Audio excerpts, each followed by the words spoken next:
Hello there, my name is Ben, and we've been enjoying our new tilt steering setup for a little bit now, and it works great. So I used our prototype here as a template, and I built a more substantial final version that's more worthy of our tractor. And I also made a few changes that make it work even better. If you watched part 1 of this project, you might notice that there was a bolt right here in this hole that acted as the locking pin for the steering wheel. With the bolt in that position, the wheel would lock in the lowest position,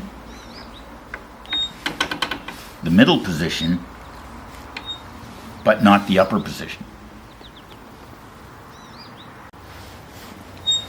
So I removed the bolt from here, and I moved it back 3/16 of an inch and welded it in this position on the other side of the plate. And now the wheel locks in the highest position as well. I'll take this apart and I'll show you how I measured in case you have an SU and you'd like to build one of these for yourself. When I drilled this hole, it just happened to be that the center of this hole is exactly 3 inches from the bottom of this plate and 3/8 of an inch from this edge right here. But you might not drill the hole in exactly the same place.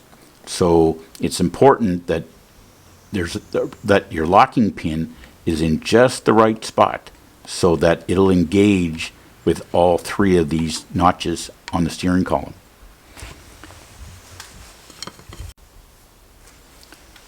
So what I did was I put my little bolt in, and this is the material that I was using to build this.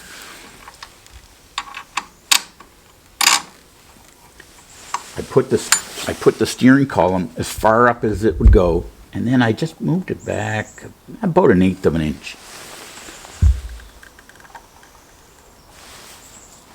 And I made a mark on this bar right in the center of that back notch.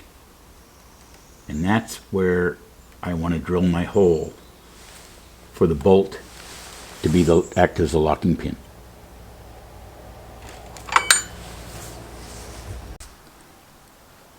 So the material that I used to build this is called a mending plate, and I used 2 of these, which I bought at Home Hardware store for $5.99 each, and they are 12 inches long, 1 1/8 wide, and 3/16 of an inch thick.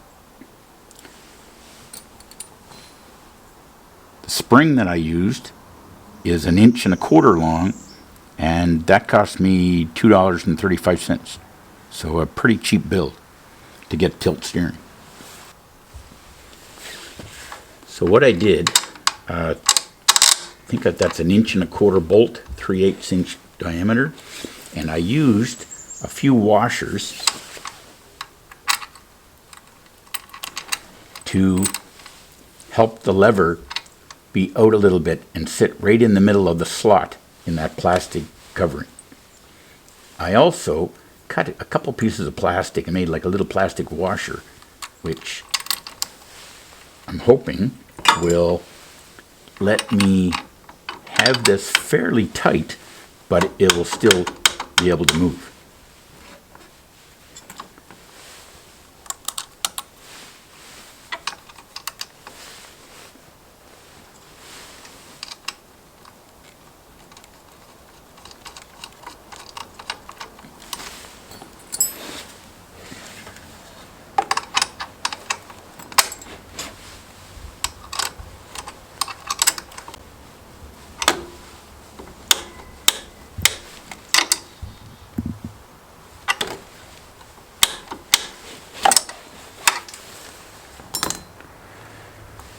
And then that hole right there, which was already there, will accept and I think it's 3/16, a little bolt.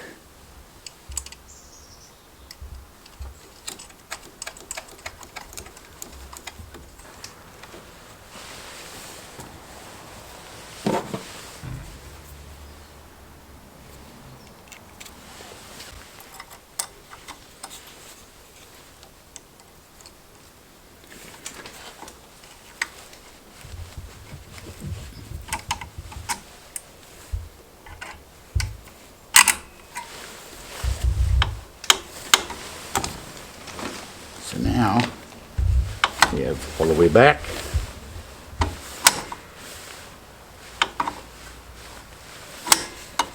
It locks in all three positions. Very nice.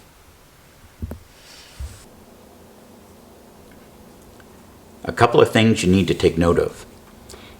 I made a little notch here, and that's because right about here there's a rod that has to do with the parking brake, and that notch lets my tilt steering lever have a little more room to move. Also, this piece is mounted on top of this piece and on top of that piece. And what that does for me is when I install this piece protrudes through a 1/2-inch slot in the black plastic cover. And this will be close to one side, but I can make adjustments by adding a washer or two here when I install it. Then this will sit right in the middle of that slot.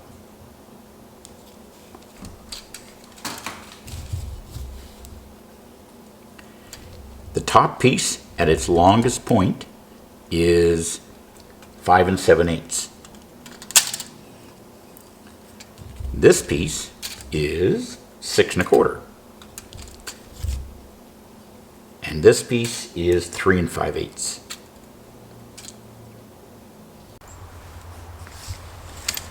So in the lowest position, I have 5 inches of clearance between the wheel and the edge of the seat.